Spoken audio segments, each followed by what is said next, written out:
ओम पूर्णमदः पूर्णमिदं पूर्णात् पूर्णमुदच्यते पूर्णस्य पूर्णमादाय पूर्णमेवावशिष्यते।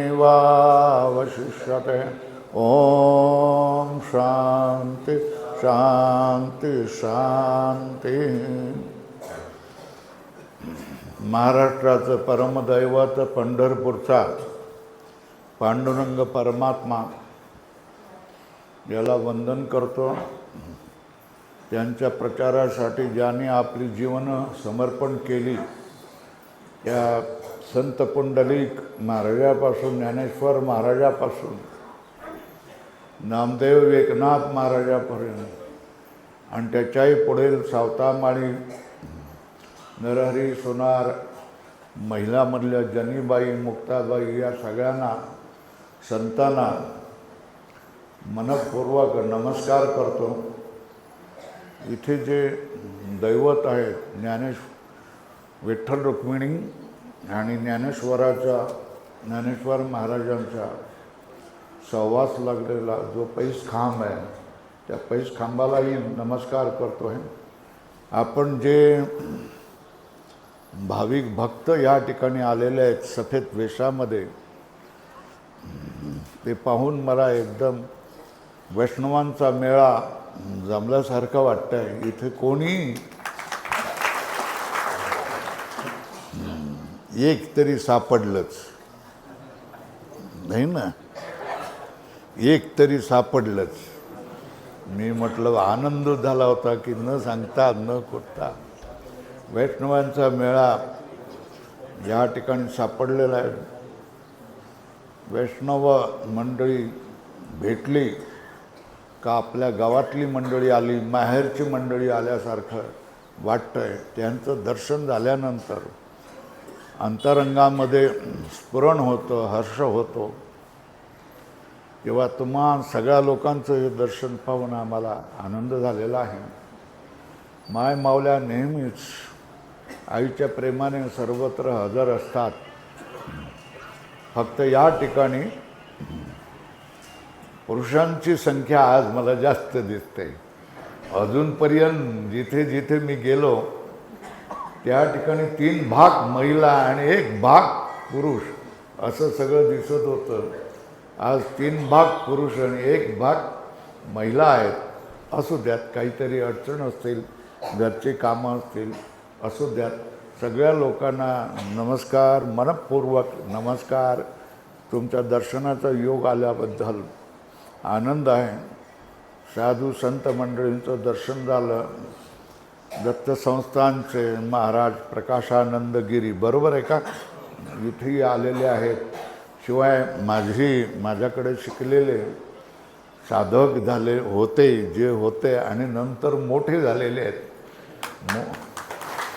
प्रत्येकाने आश्रम सांभाळलेला आहे आणि धर्माचा आणि देवाचा प्रचार करत आहे आणि सगळ्या जणांच्या मनामध्ये हे गुरुकुल किंवा वारकरी शिक्षण संस्था चालवण्याची योजना आहे आणि प्रयत्नही करतायत। माझ्याकडे जी माणसं शिकलेली आहेत त्यांना माझं सांगणं असतं की बाबांनो, माऊलीचा आपणाला आदेश आहे, आज्ञा आहे, हुकूम आहे की परमार्थ सिद्धी चौथी घेऊन या आपुल्या हाती रेगाला भक्तिपंथी जगात देतो।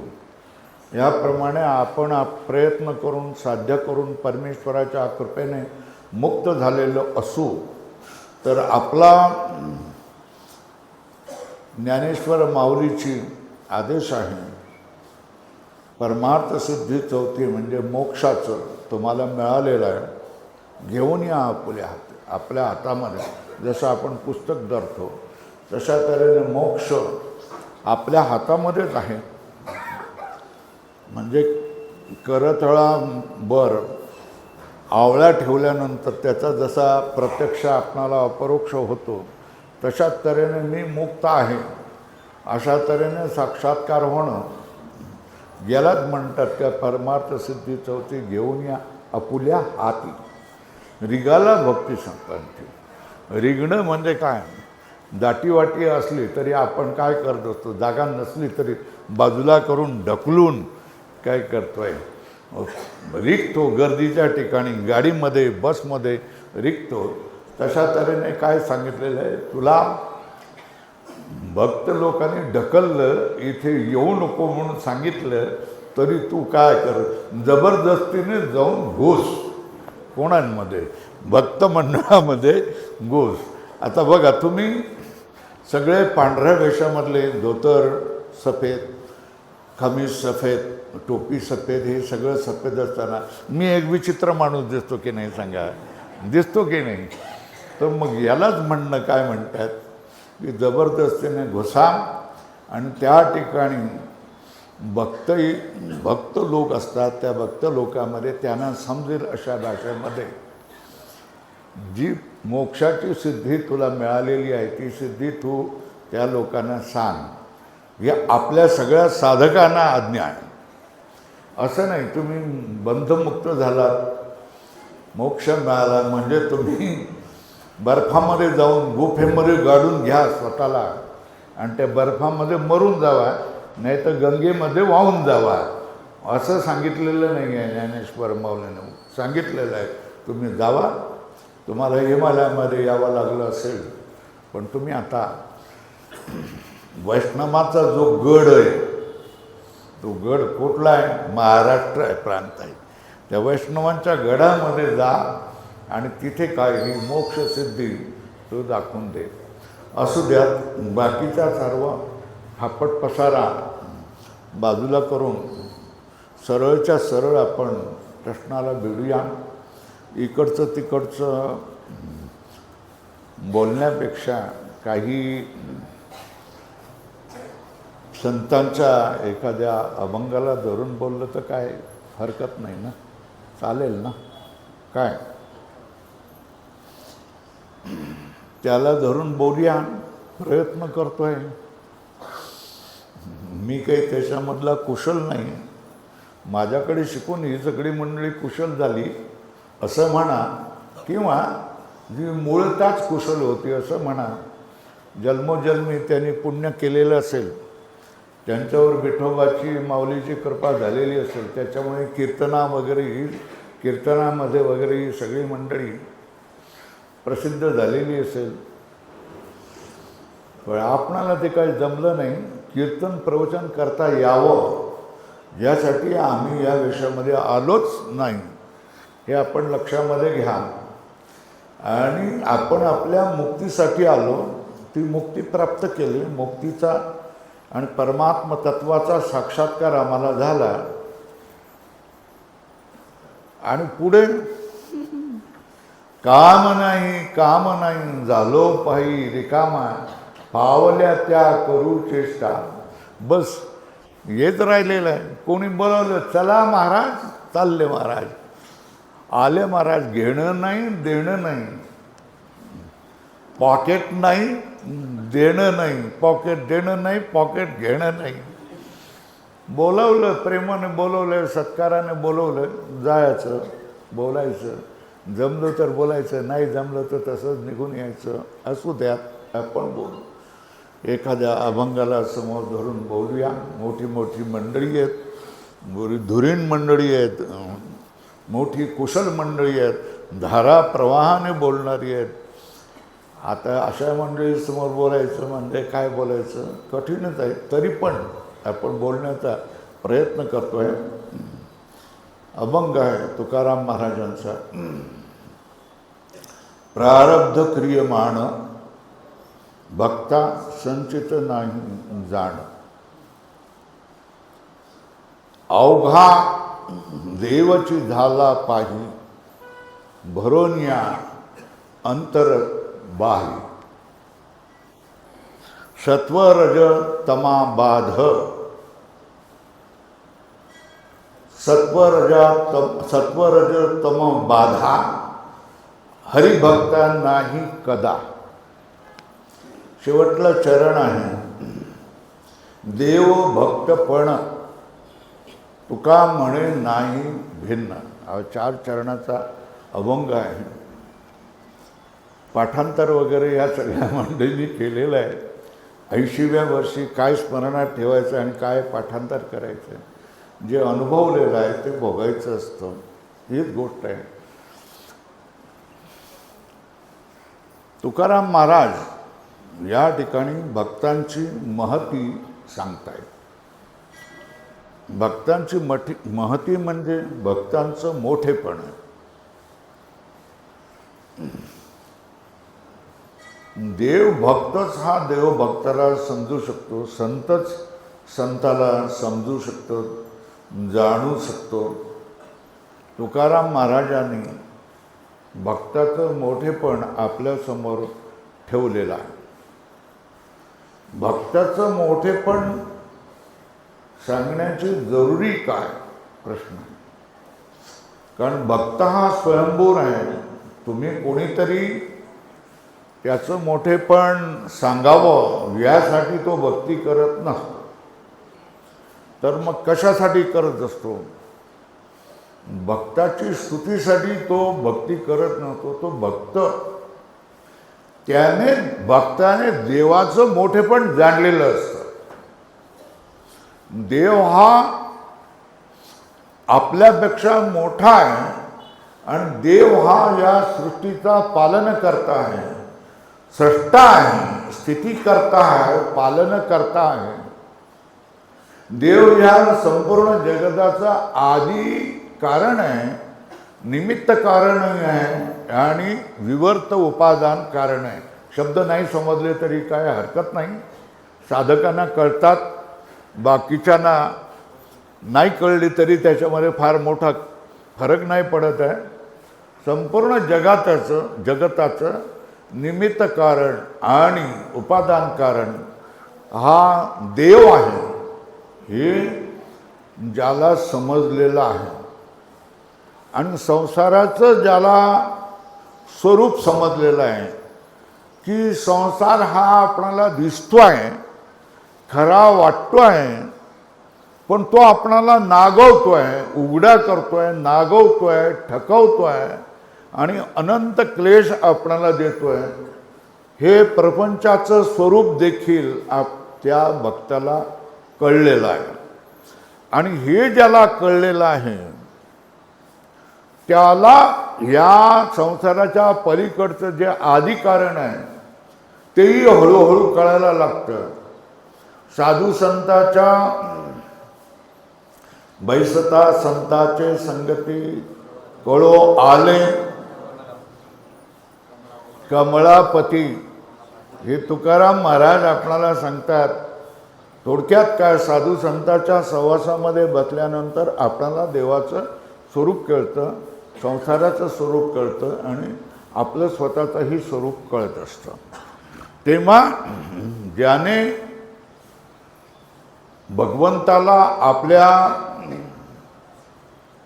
संपूर्ण जीविताचं भांडवल मांडलेलं आहे, त्यांचा अवघा देव भांडवल, अशा तऱ्हेचं एक असेल, चुकीचं असेल तर मला क्षमा करा. भक्तांचं सगळं भांडवल हा देवच झालेला असतो.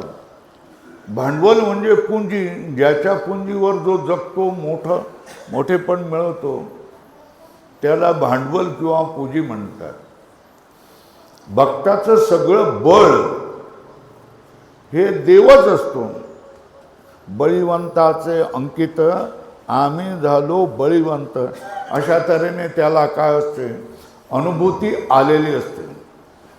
जगामधल्या कोणाच्या तरी आमदार खासदार असतील, इथे कोणी हजर असतील तुम्हाला माफ करा, तर आमदार खासदाराच्या किंवा सरपंचाच्या किंवा जिल्हा परिषदेच्या मेंबरच्या किंवा साखर कारखान्याच्या अध्यक्षाला दाढीला हात लावण्यापेक्षा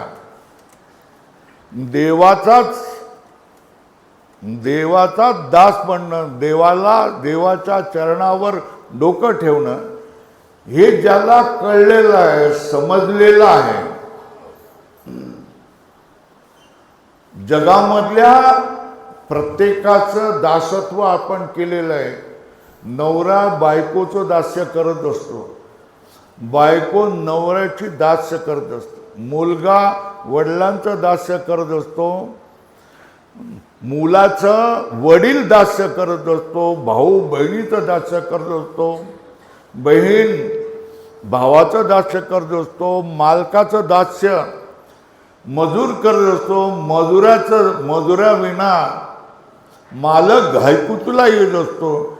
शेवटी जिथे जिथे मजूर येतो का बाबा रे, आज तरी येणारे, एखादा दिवस तरी येणारे, कोण दास कोणाचा आहे? मजुराचा दास कोण झालेला आहे? मालक झालेला आहे. तेव्हा हे जगामध्ये दास्यपणा करून करून जो माणूस विटलेला आहे, काय झालेला आहे? जो माणूस विटलेला आहे आणि ज्याला ह्या सगळ्यांचं दास्य करण्यापेक्षा मी भगवंताचं दास्य केलं तर बरं, असं ज्याला जाणीव झालेली आहे आणि जो आपलं संपूर्ण जीवन हे देवासाठी, देवाचं मोठेपण समजून उमजून देवाला अर्पण करतो. काया वाचा मन हात पाय जिव्हा डोकं मस्तक मन बुद्धी ही ज्याने संपूर्ण देवाची देणगी ही पुन्हा त्याने देवालाच समर्पण केलेली असते, त्याला काय म्हणतात? भक्त म्हणतात. देवाशिवाय त्याला दुसरी कुठली गोष्ट जगामध्ये कळतच नाही आणि देवाशिवाय त्याला ह्या जगतामध्ये कशाशीही देणं घेणं नाही आहे. त्याचा सगळं सर्व भावाने तो देवच झालेला असतो, देवरूपच झालेला असतो, देवाला वाहिलेला असतो आणि देवाला वाहिलेला असल्यामुळे तोही स्वतः काय झालेला असतो? देवरूप झालेला असतो. बरोबर आहे. अशा भक्ताचं मोठेपण त्याच तोडीचे असणारे तुकाराम महाराज सांगतायत. तुकाराम महाराज भक्तांचं मोठेपण सांगतायत. तुम्हाला तुमचं भक्तांचं मोठेपण तुम्हाला जर माहीत झालेलं आहे तर तुमच्याजवळ राहू द्या. ते अभंग करून सगळ्या लोकांपर्यंत पुस्तकामध्ये छापून सगळ्या लोकांपर्यंत का पोचवताय? का पोचवते तुम्ही? किंवा कीर्तनामध्ये हा अभंग घेऊन किंवा प्रवचनामध्ये हा घेऊन, प्रवचन खरं म्हणजे ओवीचं किंवा संस्कृत श्लोकामध्ये भगवद्गीतेच्या श्लोकामध्ये करायचं असेल, करायचं असतं, हे मला माहीत आहे, समजतं आहे, पण मी वेडा माणूस आहे, थोडं वाकडं तिकडं करणारा आहे. सहज आला तोंडावर जाता येता तो तेवढा अभंग घेतलेला आहे. तर भक्ताचं हे मोठेपण तेवढ्या तोडीचे परमभक्त म्हणून उपाधीला पोचलेले आणि ज्यांच्यासाठी देवाने स्वतः गरुडाचं वाहन पाठवून आपल्या जागी नेलेले, मुद्दाम म्हणतोय मी, ते तुकाराम महाराज त्यांचं भक्ताचं वर्णन करतात. तुकाराम महाराजांनी भक्ताचं वर्णन करण्याचं कारण काय? कारण हेच आहे की जशा तऱ्हेने तो भक्त या उपाधीला पोचलेला आहे, तशा तऱ्हेने तुम्ही आम्ही सगळ्या जणांनी भक्ताच्या उपाधीला पोचावं. नुसतं भक्त म्हणून घेणं ही गोष्ट वेगळी आहे आणि प्रत्यक्ष देवाने अंगीकार करणं की हा माझा भक्त आहे, ही गोष्ट वेगळी आहे. साधू संतांने सांगणं की हा भक्त आहे, याच्यासाठी तुम्ही जी वाग्मी मंडळी आहेत, वाग्मी म्हणजे धाराप्रवाहाने बोलणारी आणि प्रमाण कुशल मंडळी आहेत. ही प्रत्येक मी जो बोलतोय त्या प्रत्येकासाठी ती प्रमाणं सांगू शकतील. 80 वर्षाच्या म्हाताऱ्याने आता प्रमाण पाठ करत बसणं हे काय खरं आहे का? अवघं आयुष्य स्वतःला ओळखण्यासाठी गेलं आणि शेवटी लोकांनी आपणाला विद्वान म्हणावं म्हणून काय प्रमाणपाठ करत बसावं हे काय शक्य नाही. ही सगळी मंडळी सांगतील. तर सांगण्याचं कुठपर्यंत आलो होतो सांगा बरं, विसरून गेलो. भक्त. तुकाराम महाराजांनी ह्या भक्ताचं वर्णन केलेलं आहे आणि भक्ताची महती याच्यासाठी सांगितलेली आहे की तुम्ही आम्ही देखील भक्त व्हावं. पण नुसतं असं नाही आहे, भक्त व्हावं हा विधी आहे. म्हणजे तुम्हाला आम्हाला आज्ञा केलेली आहे. समजणारे ते समजतात की तुकाराम महाराजांनी आज्ञा केलेली आहे की तुम्ही भक्त व्हा. पण भक्त व्हा प्रत्येक जगामध्ये काही गोष्ट करायची झाली तर आपणाला सवय लागलेली आहे. काय सवय लागलेली आहे की हे काम मी जर केलं तर त्याचं फळ मला काय मिळणार, काय मिळणार. हे जर मी काम केलं तर मला फळ काय मिळणार, हा प्रश्न प्रत्येकाच्या डोक्यामध्ये असतात. व्यवहारी माणसं प्रत्येक क्रियेचं, प्रत्येक कलापाचं, प्रत्येक कर्माचं फळ समजण्याची, जाणून घेण्याची व्यापारी वृत्ती प्रत्येकामध्ये असते की एवढं केलं तर आपणाला काय मिळणार. बरोबर आहे. तर हे फळ दाखवणं हे प्रलोभन आहे. काय, कशाला प्रलोभन आहे. प्रलोभन म्हणजे काय की आपण लहान मुलाला सांगतोय की बाळा त्या ठिकाणी जा, त्याला मदत कर, तो इलेक्ट्रिशियन आहे त्याला मदत कर. किंवा आपण सांगतोय हे एवढं बांधकाम झालेलं आहे त्याच्यामध्ये तू पाणी दे, रोज 3 वेळेला पाणी दे बरं का. मग त्याने ते नियमाने पाणी द्यावं याच्यासाठी काय सांगतो. मग पूर्ण 10-15 दिवस झाले की मी तुला 200 रुपये देईन बरं का. हे आपण सांगतो. ते 200 रुपयाच्या प्रलोभाने ते बालक काय करत असतं, 3 वेळेला घरामध्ये पाणी देत असतं. तेव्हा प्रत्येक क्रियेचं फळ काय मिळणार, त्याचं प्रलोभन काय आहे हे संत मंडळी सांगत असतात. नाही तर कोणीही कुठल्याही व्यवहारामध्ये प्रवृत्त होणारच नाही. बरोबर आहे. तर तुकाराम महाराजांमध्ये भक्तीचं फळ सांगतात. कशाचं फळ सांगताय, भक्ती केल्यानंतर तुम्हाला काय फळ मिळू शकतं हे सांगतात. पहिला चरण आहे प्रारब्ध क्रियमाण भक्ता संचित नाही जाण. जाण म्हणजे जाणा. आता कर्म ही मी घड्याळकडे लक्ष ठेवून आहे, बघतोय कसं काय जमतंय ते. कर्म आपण सगळी करत असतो आणि या कर्माची फळं याच जन्मामध्ये आपण भोगतो असं नाही, तर अनंत कोटी जन्मामध्येच आपण ती फळं भोगत असतो.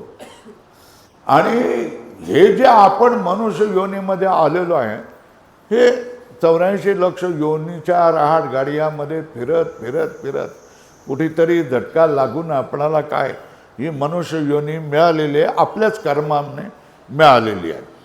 पण याचा अर्थ का हा जन्म म्हणजे संपणं असं नाही. तर याच्या पूर्वीच्या जन्मामध्ये देखील अनंत कोटी जन्मामध्ये पुण्य केलेलं असतं, पापही केलेलं असतं. त्याचं एक उदाहरण तुकाराम महाराज सांगतात. जन्मोजन्मी आम्ही बहु पुण्य केले तेव्हा या विठ्ठले कृपा केली सांगतात. याचा अर्थ काय, तुकाराम महाराज देखील काय सांगतात, जन्म असतात आणि या जन्मामध्ये आपण पाप पुण्य करत असतो. तेव्हा या पाप पुण्य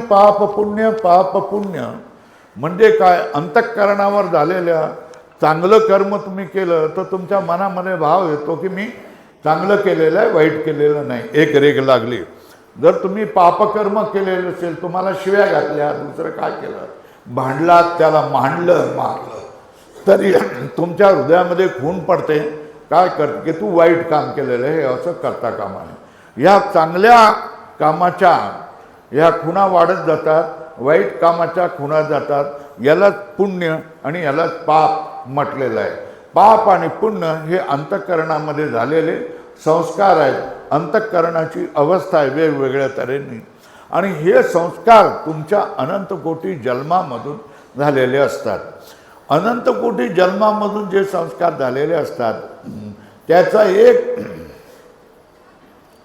जशा तऱ्हेने विटा कुठेतरी पटलेल्या असतात आणि बांधकाम असतं, त्यावेळेला आपण काय करतो, इकडचं एक बाई विटा आणून तिथे टाकते, मग दुसरा मुलगा आणून टाकतो, मग तिसरा आणून टाकतो, आणि मग विटाचा असा ढिगारा बनतो.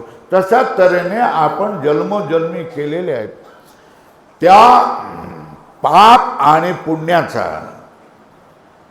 कर्माच्या संस्काराचा एक ढिगारा बनतो. काय बनतोय? ढिगारा बनतो. या ढिगाऱ्याचं नाम आहे संचित कर्म. काय याचं नाव काय आहे? संचित कर्म. बरोबर आहे ना? ज्यावेळेला हे संचित कर्म असतं, जशा तऱ्हेने आपणाला आपल्या घरामध्ये डाळीचं पोतं आहे, ह्याचं तांदळाचं पोतं आहे, ह्याच्या बाकीच्या ह्याच्यामध्ये लवंग, मिरी, दालचिनी असे मसाले भरलेले आहेत, तेलाचा तुम्हाला तुमचा डबा आहे. हे सगळं तेल, सगळं तांदूळ तुम्ही वापरत नाही. मग त्याच्यामधलं काय करता? आज खिचडी बनवायची तर ती माऊली काय करते, त्या 1 क्विंटल तांदळामधले 2 किलो तांदूळ घेते, त्या डाळीमधली अर्धा किलो डाळ घेते, सगळ्या लिटरचा 15 लिटरचा डबा येतो, त्याच्यामधलं काय घेतो, 1 लिटर तेल घेते, थोडंसं हे करते आणि सगळं मिसळते आणि त्याच्यामधून काय खिचडी बनवून टाकते. ही खिचडी बनवणं, ही खिचडी आपल्याला काय होते, बनते, आणि ही खिचडी तयार होते आणि ती आपण काय करत असतो, खात असतो. म्हणजे त्या खिचडीचा आपल्याला काय करत होत असतो, भोग असतो. बरोबर आहे? आता अशा तऱ्हेने संचित कर्म जी तुमची भरलेली आहे, ढिगारा पडलेल्या आहेत, त्या ढिगाऱ्यामधून काही कर्म अशी एकत्र येऊन तुम्हाला जे ही योनी प्राप्त झालेली आहे, जो तुम्हाला भोग प्राप्त झालेला आहे, जाती जी मिळालेली आहे, जेवढं आयुष्य मिळालेलं आहे, जेवढा भोग मिळालेला आहे, याला म्हणतात प्रारब्ध. काय म्हणतात? याला काय म्हणतात? प्रारब्ध. प्रारब्ध म्हणजे काय? संचित कर्मामधली जी कर्म एकत्र येऊन त्याने तुम्हाला विशिष्ट जाती, विशिष्ट आयुष्य आणि विशिष्ट भोग दिलेला आहे, त्याला काय म्हणायचं? प्रारब्ध कर्म. बरोबर आहे? हे प्रारब्ध कर्म तुम्हाला विशिष्ट जाती देते, विशिष्ट भोग देते. तुम्ही किती गर्भामध्येच मरणार असेल तर ते तुमचं प्रारब्ध. जर तुम्ही 2 महिन्यांमध्ये मरणार असाल तर ते तुमचं प्रारब्ध. आणि 110 वर्षापर्यंत जगणार असेल तर 110 वर्षाचं प्रारब्ध तुमच्या कपाळावर लिहून आलेलं आहे. तुम्ही ब्राह्मण म्हणून जगणार असाल, तुम्ही मराठा म्हणून येणार असाल, तुम्ही वंजारी म्हणून येणार असाल तर ते तुमच्या बाळावर लिहिलेलं असतं. म्हणजे त्याप्रमाणे तुम्हाला त्या आईबापाच्या पोटी जन्म मिळतो आणि तुम्ही स्वतःला मराठा म्हणून अभिमान करायला लागतात किंवा ब्राह्मण म्हणून करायला लागतात. हे झालं जाती, आयुष्य आणि भोग. भोग काय मिळणार आहे तुम्हाला? किती वर्ष भोग काय मिळणार आहे तुम्हाला? एखाद्याला उसाच्या फाडामध्ये काम करावं लागेल, हा त्याला मिळालेला भोग आहे. आणि दुसरा माणूस असेल तर त्याच उसाच्या फडाचा 3 लाखाचा काय करेल, चेक घेऊन त्या चेकवर आणखी काही आपली समृद्धी किंवा इतर बंगला बांधेल, हा त्याचा भोग आहे. किंवा याला काय म्हणतात? भोग. तुमच्या वाटेला आलेलं सुख दुःख, याला काय म्हणतात? भोग. प्रारब्ध हे जसा बाण, धनुष्यावरून बाण सुटला की तो बाण लक्षापर्यंत जातोच आणि त्याला त्याच्यामधून सुटका होत नाही. त्याला वेग धरून जावं लागतं आणि त्या लक्ष्याला भेद केल्यानंतरच तो लक्षामध्ये रुतून राहतो किंवा खाली पडतो. तशा तऱ्हेचे एकदा तुमचा जन्म झाला की जितका आयुष्य आहे तुम्हाला भोगावंच लागतं, जी जाती आहे ती जातीमध्ये राहावंच लागतं, आणि जे भोग मिळणार आहेत ते भोग तुम्हाला भोगावे लागतात. ना भुक्तम क्षीयते कर्म, अशी आमच्यामध्ये संस्कृतमध्ये म्हण आहे. कर्म तुम्ही जे केलेलं आहे ते भोगल्याशिवाय तुम्हाला सुटका नाही, ते भोगावंच लागतं. याचाच अर्थ काय? संचित कर्मामधून जी जवळ आलेली कर्म, आणि ज्याने तुम्हाला जाती आयुष्य भोग दिलेला आहे, हे प्रारब्ध कर्म, हे प्रारब्ध कर्म तुम्हाला भोगावंच लागतं. तुम्ही असं म्हणू शकणार नाही की हे प्रारब्ध कर्म मी भोगणार नाही, असं म्हणू शकणार. कॅन्सर झाला आहे, मला त्याची दया येते, आणि मी जर देवाजवळ प्रार्थना केली की ह्या माणसाला, मला आता काय राहिलेलं नाही, माझी जी 5-6 वर्ष राहिलेली असतील, ही 5-6 वर्ष आयुष्य याला दे, असं म्हणून देवाजवळ मी प्रार्थना केली, तर देव माझं ऐकेल की नाही ऐकेल? नाही ऐकणार, नाही ऐकणार. देव मला काय सांगेल? अरे कॅन्सरने 6 महिन्यात मरणं हे त्याचं प्रारब्ध आहे, त्याने जसं कर्म केलं आहे त्याचं ते फळ त्याला भोगावं लागेल. तुझं ते कर्म नाही. तू जरी आयुष्य द्यायला तयार असेल 5-6 वर्षाचं आणखी आयुष्य, तरी मी घेऊ शकत नाही आणि मी त्याला देऊ शकत नाही, मला हा अधिकार नाही. त्याला जे कर्म केलेलं आहे त्याचं फळ त्याला भोगावंच लागेल आणि त्याला मरावंच लागेल. बरोबर आहे? याचा अर्थ काय? प्रारब्ध हे भोगावंच लागतं.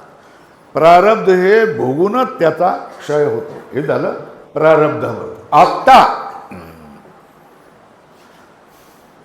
नंतर बघूया प्रारब्धाचा विचार, अजून बघूया. क्रियमाण, तिसरं जे सांगितलेलं आहे हे क्रियमाण कर्म. म्हणजे ज्ञान झाल्यावर, वर्तमानामध्ये तुम्हाला ज्ञान झालं, तुम्ही ज्ञानी झाल्या, आणि ज्ञानी झाल्यानंतर भविष्यकाळामध्ये जे तुमच्याकडून जी कर्म होणार आहेत, ही कर्म जी असतात त्याला काय म्हणतात? क्रियमाण म्हणतात. काय? क्रियमाण म्हणतात. पहिल्या चरणामध्ये प्रारब्ध क्रियमाण हा आलाय. बघता संचित नाही जाण. प्रारब्ध मी तुम्हाला समजावून सांगितलं. क्रियमाण ज्ञान प्राप्त झाल्यानंतर जी तुम्ही कर्म करता त्याची जी फळं असतात त्याचं काय होणार आहे, हेच याला म्हणतात क्रियमाण कर्म. आणि संचित सांगितलं अनंत कोटी जन्माचा जो एक मोठा ढिगारा. कोण आवाज करतोय? त्याला आवाज करू नका म्हणून सांगा, त्याला समज पाहिजे ना. बरं बरं, धन्यवाद. बोलू नका मग, आणखी समजलं, लक्षात आलं. होय, आता बोलू नका त्याच्याशी. तर संचित कर्म म्हणजे हा संपूर्ण ढिगारा. तर हा ढिगारा कधीतरी संपणार की नाही? काय तुम्ही जाणकार मंडळी सांगा. संचित कर्माचं प्रारब्ध हे काय करावं लागतं? भोगावंच लागतं, भोगावंच लागतं, भोगावंच लागतं, भोगावंच लागतं. मग संचित कर्माचं, ही संचित कर्म ही प्रारब्ध क्रियमाण, संचित प्रारब्ध क्रियमाण, हे रहाटगाडगं सारखं चालू असतं. आणि हे सगळे आपणाला अनंत कोटी जन्म देण्याची संभावना त्यांच्यामध्ये, बीज त्याच्यामध्ये असतं. मग ह्या कर्माचा अंत तुम्ही करू शकतात की नाही करू शकतात, असा प्रश्न येऊ शकतो. ह्या सगळ्या कर्माचा अंत करण्याची काय, जर वेळ झाला तर काय करायचं? संपवायचं ना. किती वाजेपर्यंत? हां चालू आहे, पण जरा थोडंसं मी आवरतो लवकर. नाही, वेळ आहे, पण अर्धा तास वेळ आहे. तेव्हा हे संचित, प्रारब्ध आणि क्रियमाण ही 3 कर्म माणसाच्या पाठीमागे लागलेली असतात. यांना सगळे जे आयुष्यामध्ये क्लेश आपणाला भोगावे लागतात आणि जो आपणाला पुन्हा पुन्हा जन्म मरणाच्या चक्रामध्ये फिरावं लागतं, त्याला कारण काय? हे संचित, प्रारब्ध आणि क्रियमाण कर्म. हे कर्म, संचित, प्रारब्ध आणि क्रियमाण कर्म, ही कर्म संपवण्याची ताकद, शक्ती आणि योग्यता मनुष्यामध्ये आहे की नाही याचं उत्तर तुम्ही सांगा. जमलं तर सांगा, नसलं तर बघा. मी काय म्हणतोय, ह्या प्रारब्ध करणं संपवण्याची ताकद माणसामध्येही नाही आणि ईश्वरामध्येही नाही. ते भोगावंच लागतं. चांगलं असलं तरी भोगावं लागतं आणि वाईट असलं तरी भोगावंच लागतं. मग संचित कर्माला काय करू शकतो? बघा, जीनमध्ये कापूस असतो ना कापूस. तुम्ही बातम्या ऐकता त्या जीनला आग लागली. कुठेतरी एखादी ठिणगी कोणीतरी टाकलेली असते किंवा पडलेली असते, कोणी लावलेली असते आणि भरा भरा भरा भरा सगळा कापूस काय करून जळून जातो. बंब आले तरी त्याला काय करू शकत नाही, जाळू शकत नाही, त्याला वाचवू शकत नाही. सगळा कापूस जळून जातो. बरोबर आहे ना? जशा तऱ्हेने त्याच्या तऱ्हेने भगवंताने सांगितलेलं आहे, यथे धांसी सम्यक धोग्निर भस्मसात कुरुतेर्जुन ज्ञानाग्नि सर्व कर्माणि भस्मसात कुरुते तथा. याचा अर्थ काय? अत्यंत प्रदीप्त झालेला जो अग्नी जशा तऱ्हेने सगळ्या लाकडांना जळून टाकतो, तशाच तऱ्हेने ज्ञानरूप जो अग्नी आहे, हा ज्ञानरूप अग्नी सगळ्या कर्माला, संचित कर्माला जळून टाकू शकतो. तर संचित कर्माला आपण संपवू शकतो. ही कोणाची ताकद आहे? ही आपली ताकद आहे. बरोबर आहे. आणि ही त्याच्यासाठी साधन तो मला सांगितलेलं आहे. हे साधन कुठलेलं आहे? कुठलं आहे? ज्ञानाग्नी. ज्ञानाग्नी संचित कर्माला जाळू. एकदा का त्या संचित कर्माला ज्ञानाग्नी लागला की तुम्ही चिंता करण्याची जरूर नाही. सगळीच्या सगळी कर्म तुमची भस्मसात होतात. हे भगवंताचं वचन आहे, माझं वचन नाही. मी सांगत नाही, मी खोटं सांगत नाही. संचित कर्माचं तुम्हाला काय होऊन जातात? जळून जातात. प्रारब्ध कर्म काय करावं लागतं? भोगावंच लागतं. अक्रियमाण कर्म. ज्ञान मिळाल्यानंतर काही ना काहीतरी कर्म होणारच असतील की नाही? होणारच असतील. मग त्या कर्माची फळं होणार असतील की नाही? हो. जो माणूस ज्ञानी माणसाचं काय करेल, सेवा करेल, त्याला काय मिळतं? पुण्याचं फळ मिळतं. पुण्याचं फळ मिळतं हे समोर आहे की नाही बघा, आहे ना?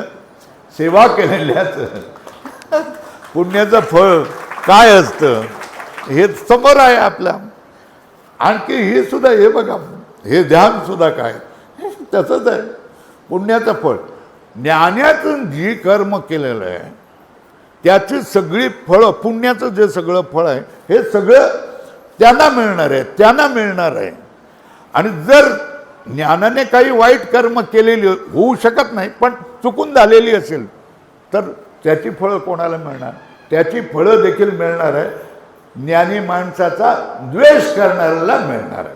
तेव्हा सगळ्या तिन्ही कर्माचं काय झालेलं आहे? तिन्ही कर्माचं व्यवस्थापन झालेलं आहे. काय व्यवस्थापन झालेलं आहे? प्रारब्ध कर्म तुम्हाला काय करावं लागतं? भोगावंच लागतं. त्याच्याविषयी तक्रार करून उपयोग नाही. जे आपल्या वाट्याला आहे ते आपण भोगावं लागतं. तिथे आपण समाधान थोडंसं करू शकतो. परमेश्वराची इच्छा काय करू शकतो? देवा तुझी इच्छा, माझं काही म्हणणं नाही. अरे कर्म तुझं आहे आणि देवा तुझी इच्छा काय म्हणतोय? माझंच कर्म आहे आणि त्याची फळं मलाच भोगावी लागतात. तेव्हा त्या प्रारब्ध कर्म भोगाने क्षय होतं. संचित कर्म कशाने क्षय होतं? संचित कर्म हे ज्ञानाग्नीने समाप्त होतं. म्हणजे संचित कर्माचा नाश करायचा असेल, तुम्हाला पुढचे जन्म, पुढच्या योन्या 84 लक्ष योनीमध्ये जायचं नसेल, भवसागर ही भाकड कथा बनवायची असेल, तर तुम्हाला संचित कर्म जाळावं लागेल. आणि संचित कर्म जाळावं लागत असेल तर तुम्हाला काय करावं लागेल? ज्ञान प्राप्त करावं. आणि ज्ञान प्राप्त करावं लागत असेल तर तुम्हाला काय करावं लागेल? गुरु प्राप्त करावा लागेल. भगवंताची भक्ती करावा लागेल. तेव्हा हे सगळं तिन्ही कर्माची विल्हेवाट आपणाला लावता येते आणि या तिन्ही कर्माचे संपवणारे केवळ आणि केवळ कोण आपण आहे. ज्ञानेश्वर महाराज सांगतात आपुली आपण करा सोडवण. बरोबर आहे ना. संसार बंधन तोडा वेगी. क्षमा करा चुकलो तर. आपली दुसरं कोणी आपली सोडवणूक करायला येणार नाही. आपलीच सोडवणूक आपणच करायला पाहिजे. आणखी सती गुरु देवाची कृपा, आपली कृपा, देवाची कृपा, गुरुची कृपा, वेदाची कृपा, अशा तऱ्हेने एक परंपरा लागलेली होती आणि या परंपरेने आपल्या स्वरूपाचं ज्ञान आपल्याला होऊन जातं. संसाराचं भान आपल्याला येतं आणि परमात्म्याचं भान आपल्याला येऊन जातं. किती जड जातं आहे तुम्हाला बघा, मला काय समजत नाही. तर तुकाराम महाराज तुम्हाला सांगतात की जो भक्त आहे ह्या भक्ताला तिन्ही कर्म नाही. कुठली कुठली कर्म नाही? प्रारब्धही नाही, क्रियमान नाही आणि संचित कर्म बिलकुल नाही. याने काळजी करू नये. त्याला पूर्णपणे आश्वासन देत आहेत. त्याच्या भक्तीचं फळ काय आहेत हे समजावून सांगतायत आणि त्याचं कारणही दुसऱ्या चरणामध्ये तुम्हाला सांगणार आहेत. काय सांगितलं भक्ताला? भक्ताला प्रलोभन काय दिलंय? प्रलोभन हे दिलंय की ज्याच्यामुळे तुझ्या पाठीमागे क्लेश लागलेला आहे, ज्याच्यामुळे तुमचा वर्तमान संसार, वर्तमान सगळं जीवन हे कंटाळवाणं झालेलं आहे, वीट आलेलं आहे, तुम्हाला त्रासलेलं आहे, क्लेश झालेले आहेत. ते सगळे क्लेश हे संपू शकतात. दुसरी गोष्ट भवसागर तुमच्यासाठी असू शकत नाही हे आश्वासन तुकाराम महाराजांनी भक्ताला दिलं आहे. हे प्रलोभनासाठी तुम्ही काय केली पाहिजे? भक्ती केली पाहिजे. हा त्यांचा काय आहे आदेश आपल्याला आहे, ही त्यांची आपल्याला काय आज्ञा आहे.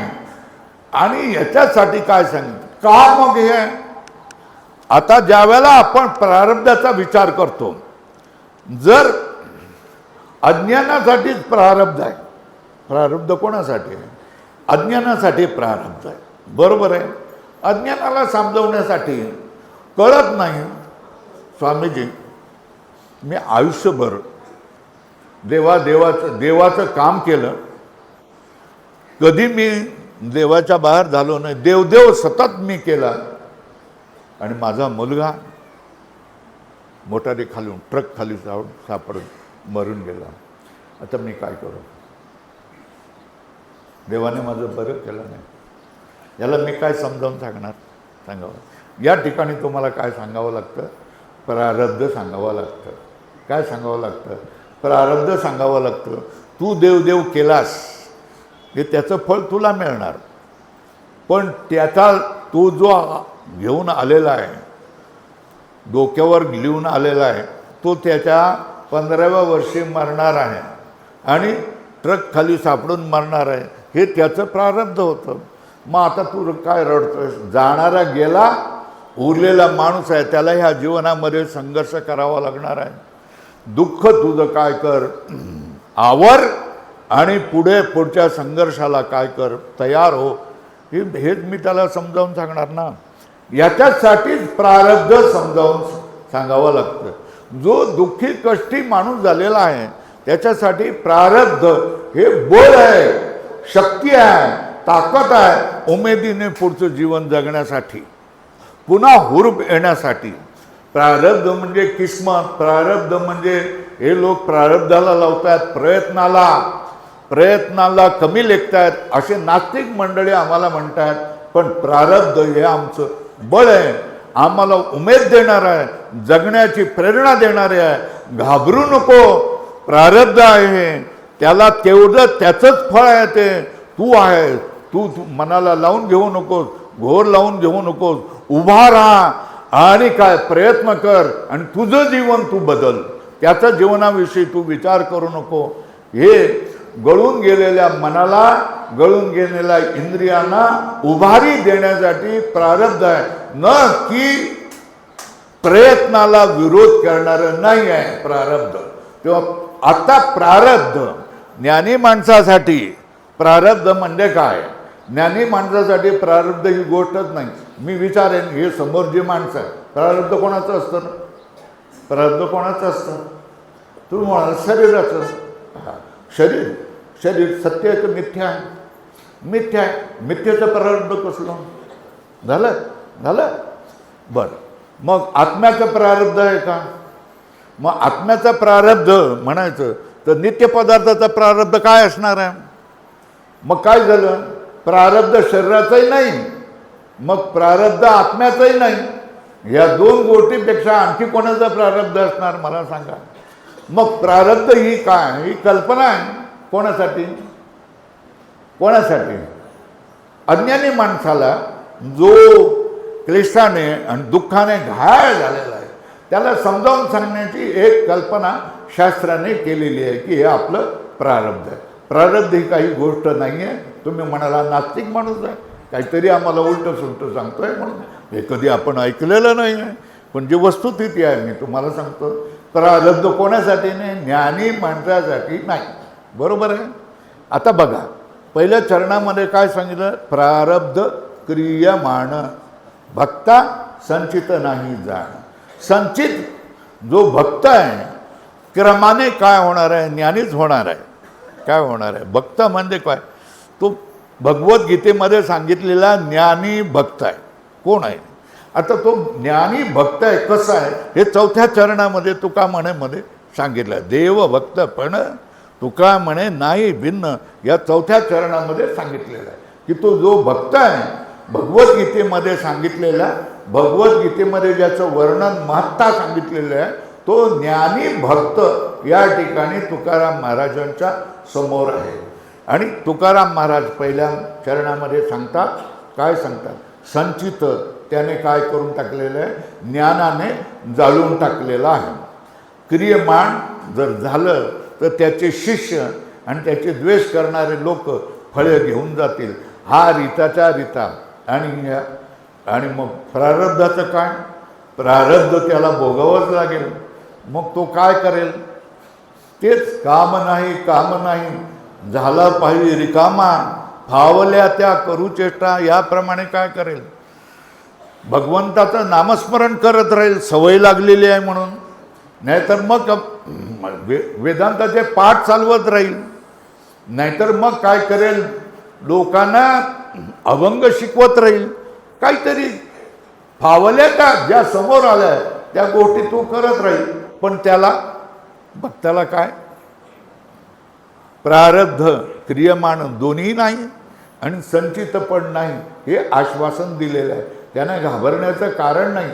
आत्ता हे का भक्ताला प्रारब्ध क्रियमाण नाही आणि संचित पण नाही हे का? त्याचं कारण काय? दुसऱ्या चरणामध्ये सांगतात. काय? अवघा देवची झाला पाही भरून या अंतरबाई. बरोबर आहे. संपूर्णपणे काय केलं? तो देवच झालेला आहे. तुकाराम महाराज सांगतायत की तो दिसतोय 2 पायाचा 2 हाताचा माणूस रूपाने दिसतोय, विचार करणारा दिसतोय. पण तो कोण आहे?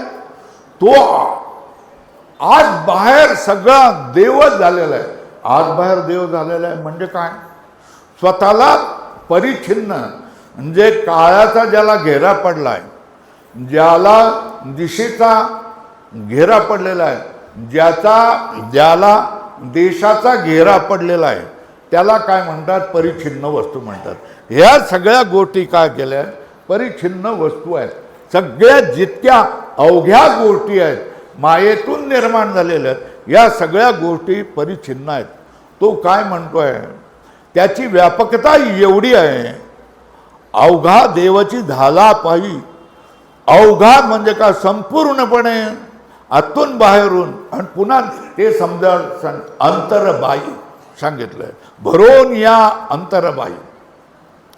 आत आणि बाहेर हे भक्त कसा काय बनवू शकेल? भक्त तो 2 पायाचा 2 हाताचा दिसतोय. त्याचं 5 फूट 9 इंच दिसतोय, तो संपूर्णपणे कसा होईल? अहो, हे आपलं व्यापकपण समजण्याचं आहे ना.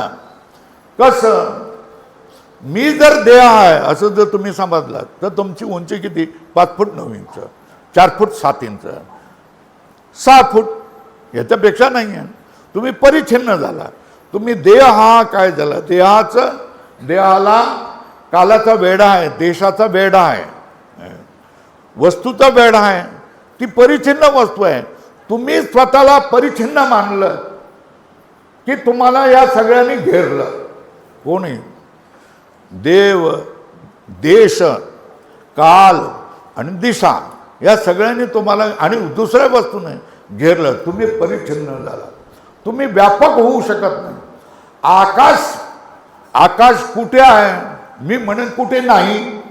सांगा मला, काय आकाश कुठे आहे? कोणी प्रश्न विचारला ते मी म्हणेन की कुठे नाही. माझ्या शरीरामध्ये आकाश आहे की नाही? नळ्यामध्ये आकाश आहेत की नाही? रोहिण्यामध्ये, नीलामध्ये, रक्तवाहिन्यामध्ये बघा, जरा घड्याळाकडे बघा. आकाश आहे की नाही? आकाश आहे. काय आकाश? माझ्या आतमध्ये आणि बाहेर आकाश आहे. का आकाश आहे? कारण ते व्यापक आहे. बरोबर. मग मी जो परिच्छिन्न आहे हा अपरिच्छिन्न कधी होईल? मी जो परिच्छिन्न आहे, मला जो देश काळाचा जो बांध आलेला आहे, हा बांध कधी जाईल? तेव्हाच जाईल ज्यावेळेला मी स्वतःला अपरिच्छिन्न म्हणण्याचा मी प्रयत्न करेन त्यावेळेला. पण परिच्छिन्न असताना अपरिच्छिन्न मानणं हा भ्रम नाही का? हे परिच्छिन्न असताना स्वतःला अपरिच्छिन्न मानणं हा भ्रम नाही का? तर त्याच्यासाठी तुम्हाला काय? बैसता संताचे संगती कळो आले कमळापती. त्याप्रमाणे कमळापती संताच्या संगतीमध्ये बसल्यानंतर सांगतात की बाबा रे, तू जो हा दिसतोयस ना, हा पिंड जो आहे, हा पिंड पंचमहाभूताचा आहे. कारण काय म्हणतो, आता काय होतंय, वेळ जवळजवळ आलेला आहे, त्याच्यामुळे आवर्त घेतो मी. पुढे तुमचे काहीतरी कार्यक्रम असतील, त्याला इलाज नाही, परत कधीतरी बघू. तेव्हा स्वतःला हा ज्यावेळेला हे आनंदित झाले, परत तेव्हा तरी बघू, म्हणजे परत येणार, पुढच्या वर्षी येणार असे बघूया. तर प्रश्न आहे की स्वतःला परिच्छिन्न असताना अपरिच्छिन्न मानणं ही किमया गुरु करू शकतो. केवळ तुम्हाला काय करू शकतो? गुरु शकतो, संत करू शकतो. हा काया पालट तुम्हाला गुरु शकतो. हर घडीला क्षणोक्षणीला रडणारा, स्वतःला पराधीन, स्वतःला गरीब, बिचारा, दीन, काहीच मला कळत नाही, काहीच माझं मनासारखं होत नाही, असा रडणाऱ्या माणसाला आहे ना, तुका म्हणे कृतकृत्य झालो इच्छेचे पावलो.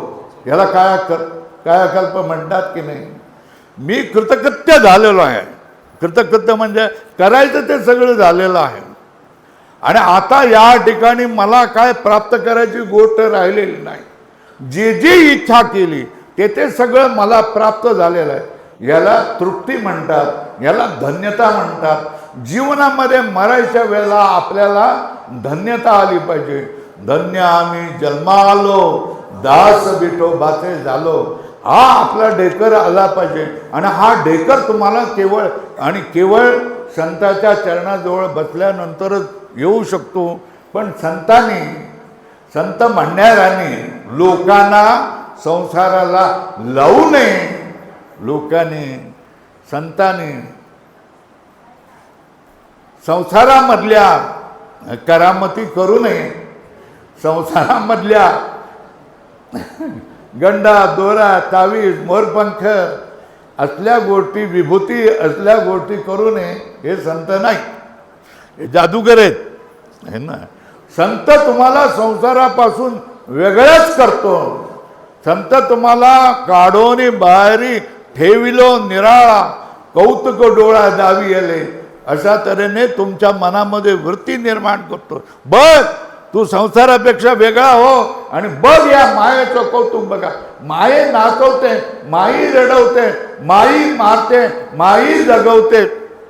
तुम्हाला काय विठ्ठलाची कृपा झाल्यानंतर हे तुम्हाला कळून येऊ शकते. काय सांगितले दुसऱ्या चरणामध्ये, अवघा देवची झाला पाही भरोनिया अंतरबाई. तिसऱ्या चरणामध्ये पटकन मी सांगतो आणि चौथ्या चरणावर जातो मी. तिसऱ्या चरणामध्ये सांगितलं सत्व रज तम बाधा हरिभक्ता नाही कदा. सत्व रज तम हे गुण आहेत, यांना त्रिगुण म्हटलेलं जातं आणि हे त्रिगुण तुम्ही कीर्तनामध्ये कधी ना कधी तरी असतात. भगवंताने अर्जुनाला सुद्धा सांगितलेलं आहे त्रैगुण्य विषया वेदा निस्त्रैगुण्यो भवार्जुन. हे सगळे वेद हे कर्मकांडाला लावणारे आहेत, संसाराला लावणारे आहेत आणि हे सगळे तुला क्लेश देणारेच आहेत. हे सगळे गुणाला सत्व रज तम गुण, सत्व रज तम गुण. तू ह्या त्रिगुणाच्या अतीत हो, म्हणजे त्रिगुणाच्या अतीत जो परमात्मा आहे त्या परमात्म्याला आपला म्हण, परमात्मा स्वरूप तू बन. हे काय सांगत असतात भगवंताने अर्जुनाला सांगितलेलं आहे. त्रिगुणाची सत्व रज तम हे सगळे प्रकृतीचे गुण आहेत आणि सांख्य तत्व कौमुदी तुम्ही पाहिलेलं आहे त्याप्रमाणे प्रकृती ही सत्व रज तमाची साम्यावस्था आहे. प्रकृतीच्या नंतर जे आले त्याच्यामधून परिणाम झालेले महत्त्व म्हणजे बुद्धी ही पण त्रिगुणी आहे आणि त्रिगुण महत्त्वापासून झालेला अहंकार हा पण सत्वरज तमवाला आहे. या अहंकारापासून निर्माण झालेली एकादश इंद्रियाणी ही एकादश इंद्रिय पण सत्वरज तमवालीच आहे. आणि जी पंचमहाभूत आणि पंचमहाभूताचे जेवढे म्हणून पदार्थ झालेले या सगळ्यामध्ये काय सत्व रज तम भरलेलाच आहे. बरोबर आहे. जो प्रकृतीमध्ये आपणाला मानेल, प्रकृतीचा एक भाग आपणाला मानेल, त्याच्या पाठी त्याला सत्व रज तमाची बाधा झाल्याशिवाय राहणारच नाही. मग भक्त सत्व रज तमाच्या बाधेपासून मुक्त कसा काय होईल, त्याला बाधा होणार नाही. हे कधी आहे, जोपर्यंत तो काय होईल स्वतःला शरीर मानेल, मी शरीर आहे असं मानेल, तोपर्यंत त्याला सत्व रज तमाची बाधा चुकणार नाही, बाधा होतच राहील. मग कधी सत्व रज तमाची बाधा कधी होणार नाही, मी प्रकृतीच्या पहिलं तिरी पलीकडे जर स्वतःला मानेल, म्हणजे मी प्रकृतीचा भाग नाही, मी प्रकृतीचा एक अंग नाही, मी प्रकृतीचा अंग हे इंद्रिय शरीर मन बुद्धी ह्याच्यापैकी कोणीच नाही. मग तू कोण आहे? मी सच्चित आनंद स्वरूप, पाणी दे जरा, सच्चित आनंद स्वरूप अशा तऱ्हेचा मी आत्मा आहे. हे जर तू जाणशील तर तुला काय सत्वरज तमाची बाधा होणार नाही. याचाच अर्थ तुकाराम महाराजांनी तुम्हाला काय सांगितलेलं आहे, भक्त आहेस, ज्ञानी भक्त आहेस तर काय ज्ञान प्राप्त कर, हे आपल्याला आम्हाला समजावून सांगतात. कोण? तुकाराम महाराज. आणखी एक गोष्ट सांगतात, पुन्हा हे समजावून सांगणार चौथ्या चरणामध्ये सांगतात, देवभक्तपण तुका म्हणे नाही भिन्न आहे ना. या ठिकाणी अगदी साक्षात काय केलेलं आहे, देव आणि भक्त, भक्ती जर करायची असेल तर त्याच्यामध्ये द्वैत येतच. द्वैताशिवाय तुम्हाला काय भक्ती होऊच शकत नाही. द्वैत जर तुम्ही मानलं नाही, हा देव तू स्वामी मी तुझा रंक अशा तऱ्हेची भावना असल्याशिवाय काय भक्ती हो. तू माझा स्वामी, बरोबर आहे, क्षमा करा, तू माझा स्वामी मी तुझा रंक अशा तऱ्हेने द्वैत तुमच्यामध्ये असल्याशिवाय तुम्ही भक्ती करूच शकत नाही. पण तिथे मागे काय सांगितलंय, पाहता न देखे वेगळे कर, हे ना. पाहता पाहता म्हणजे काय, विचार जर करायला लागला, संतांच्या जवळ राहून तुम्ही जर विचार करायला लागला आणि निश्चय करायला लागला, तर हे देवपण आणि मी भक्तपण हे राहत नाही. देव आणि भक्तपण हे एक होऊन जातोय. देव परमेश्वर स्वरूप जातोय आणि देव भक्त स्वरूप होतो आणि भक्त देव स्वरूप होतो. या ठिकाणी आपण कल्पना केलेली आहे की देव भक्ताला त्याच्या आयुष्याच्या साधनेसाठी गळा भेट घेतोय आणि भक्त देखील काय करतोय, गळा भेट घेतोय. ही अशा तऱ्हेची कल्पना केलेली आहेत आणि भावनाही अशी आपण सगुणपणामध्ये करतोय की देवाने मला जवळ करावं, कवेमध्ये घ्यावं, देवाने मला क्षेम द्यावं, देवाने मला मिठी मारावी आणि मी देवाला मिठी मारावी. याच्यात शास्त्रीय भाषेमध्ये काय म्हटलेलं आहे, अहम ब्रह्मास्मि, काय म्हटलेलं आहे, मी ब्रह्मा आहे, मी ब्रह्मापेक्षा वेगळा नाही आहे आणि जे ब्रह्मा आहे तेच मी आहे. बघा, शास्त्रीय भाषा ही वेगळी असतात. शास्त्रीय भाषेमध्ये जी माणसं साधक मंडळी आहेत, ज्यांनी वेदांत मला संस्कृत भाषेमधून शिकायचं आहे, त्या लोकांना ही शास्त्रीय भाषा कळते. पण साधू संत हे तीच गोष्ट भक्तांच्या गळी उतरवायची असते, पण शास्त्रीय भाषेमध्ये सांगितलं तीच भाषा त्यांना कळणार नाही. म्हणून साध्या सोप्या बोली भाषेमध्ये तुकाराम महाराज आम्हाला सांगतात, देव भक्तपण तुका म्हणे नाही भिन्न. देवपण म्हणजे देवत्व आणि भक्तपण म्हणजे जीवत्व, या दोन गोष्टी नाही आहेत. हे चैतन्य रूपाने एक आहे, उपाधी रूपाने यांना भिन्न केलेलं असलं, भिन्न दिसत असलं तरी वस्तुतः दोन्ही काय चैतन्य रूप आहे.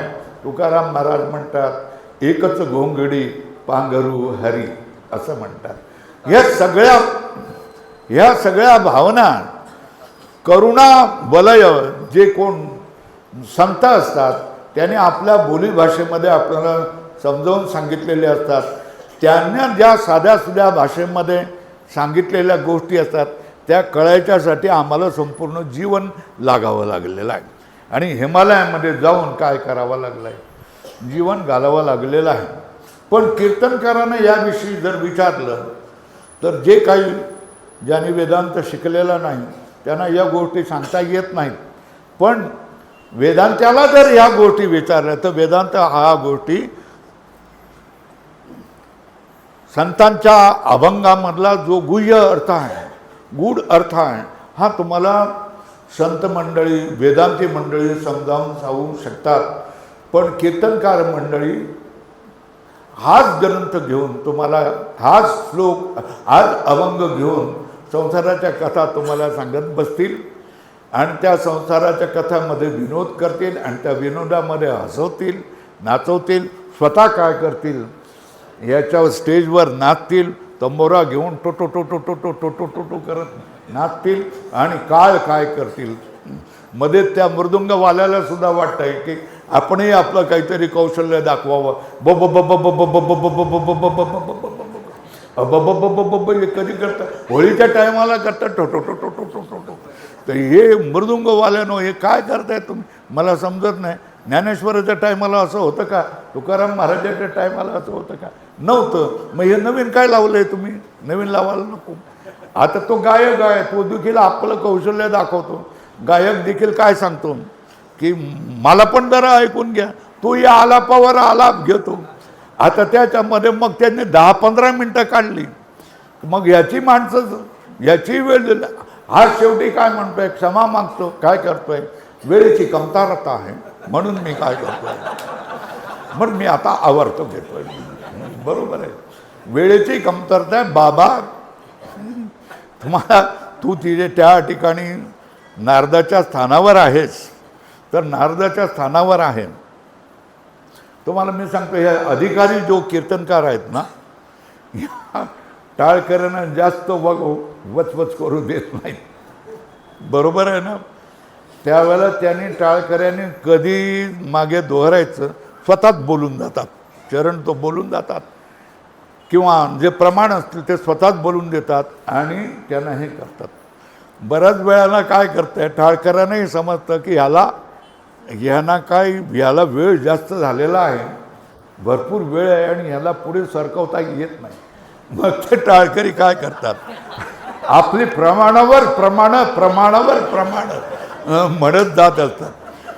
ते शहाण्या माणसाला काय कळत नाही का, बाबा रे तू नारदाच्या गादीवर आहेस, बसलेला आहे, हातामध्ये काय केलं तर त्याला चुपचाप कर ना.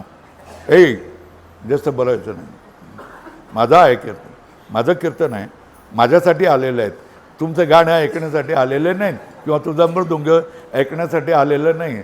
हे सांगण्याचा अधिकार तुम्हाला आहे की नाही? अरे अधिकार मिळवा, हा तुमचा अधिकार आहे. एखाद्या काळा पेंटी घालून आणि टोपी घेऊन टाळ वाजवायला आला तर तुम्ही सांगा ना की बाबा हे जमत नाही, जमत नाही. बरोबर काय कर, दोन धोतरं ठेवा आणि त्याला सांगा बाबा हे धोतर घे, ह्याला सांगा त्याला नेसून आण, त्याला हाऊस आहे एवढं टाळकरी व्हायचं तर त्याला शिकवणं हे काम कोणाचं आहे? तुमचं आहे. एखादी पोरी पॅन्ट घातलेली टाळकरच्या जवळ येऊन टिव करायला लागली तर तिला तुम्ही नम्रपणे सांगितलं, बाई इथं तुझं काय काम नाही आहे, तू बस, आणि तुला जर एवढी हौस आहे वाजवायची तर भारतीय दुसऱ्या माता भगिनी जशा तऱ्हेने साड्या वगैरे नेसून आल्या तशी तर तू ये, उभं राहायचं असेल तर राहा, जरा मर्यादेमध्ये राहा, पण तू पॅन्ट घालून येऊन टिव करते, हे जमणार नाही. हे तुम्ही स्पष्टपणे सांगायला पाहिजे ना, तुमचा अधिकार आहे ना, तुम्ही उपदेशक आहेत ना. असू द्यात, जास्त विस्तार मी करत नाही, तुम्हाला कदाचित या गोष्टी आवडणारही नाही आहे. मी एक वात्रट माणूस आहे असं म्हणा किंवा येडं आहे असं म्हणा, काही हरकत नाही. परत बोलवायचं बोलवा, नाही बोलवलं तरी काही हरकत नाही.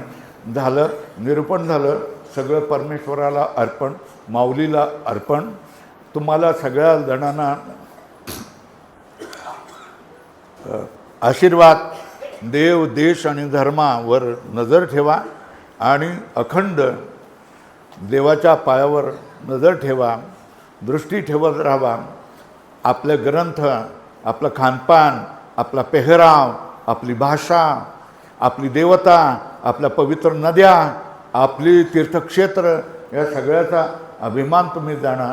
आपल्या मुलांना ह्या पवित्र देवतांची नावं ठेवा, पवित्र नद्यांची, पवित्र तीर्थक्षेत्रांची नावं ठेवा. आपल्या मुलांना, आपल्या मुलींना आईला आई म्हणायला लावा, मम्मी म्हणायला लावू नका. वडिलांना बाबा म्हणायला लावा, पप्पा म्हणायला लावू नका. काकाला काका म्हणायला लावा, अंकल म्हणायला लावू नका. नंतर काकीला काकी म्हणायला लावा, आंटी म्हणायला लावू नका. आणि हे तुम्ही जरा तुमच्या हातामध्ये लोक ऐकतात, सगळं करतात, त्या लोकांना सांगा. तुम्ही तुमच्या नातवाला इंग्लिशमधला एखादं गाणं म्हणायला लावलं तर मला त्याचं महत्त्व नाही, खंडन करा. श्लोक जर म्हणत असेल तर तुझ्या नातरुंडाला उभं कर, म्हणायला लाव. हरिपाठाचा एखादा अभंग म्हणत येत असेल त्याला. लोकांची दृष्टी, कल्पना सगळं बदलणं हे तुमच्या हातामध्ये आहे आणि तो अधिकार तुम्ही काय करा, गाजवा, असं माझं सांगणं आहे. भजन्यांना मी सांगतोय तुमचा अधिकार गाजवा, मी भक्तांना सांगतोय तुमचा अधिकार गाजवा. आणि हे जे काय परमार्थामध्ये जी विटंबना होते, या विटंबनेचे तारणहार दुसरा देव नाही, दुसरं नाही, तुम्ही स्वतः कीर्तनकार आहेत, तुम्ही स्वतः भजने मंडळी आहेत, टाळकरी आहेत आणि तुम्ही स्वतः भक्त मंडळी आहेत. आज तुम्ही इकडच्या तिकडच्या भागामध्ये मठाविषयीची प्रकरणं तुम्ही ऐकतायत आणि ती किती विटलेली आहेत मंडळी, हे सगळं तुमच्यामध्ये येत आहेत. तर हे सगळं टाळणं हे तुमच्या हातामध्ये आहे आणि तुम्ही जागृत व्हा आणि तुम्ही अभिव्यक्त व्हा आणि तुम्ही बोलत जावा. तुम्ही जे चुकीचं असेल तर हे चुकीचं आहे, आम्हाला पटत नाही म्हणून सांगत जावा. एवढी तुमच्याजवळ मी तुम्हाला विनंती करतोय आणि या वेडपटाला ऐकून घेतल्याबद्दल तुमचे आभार मानतोय. पुंडलिक वरदा.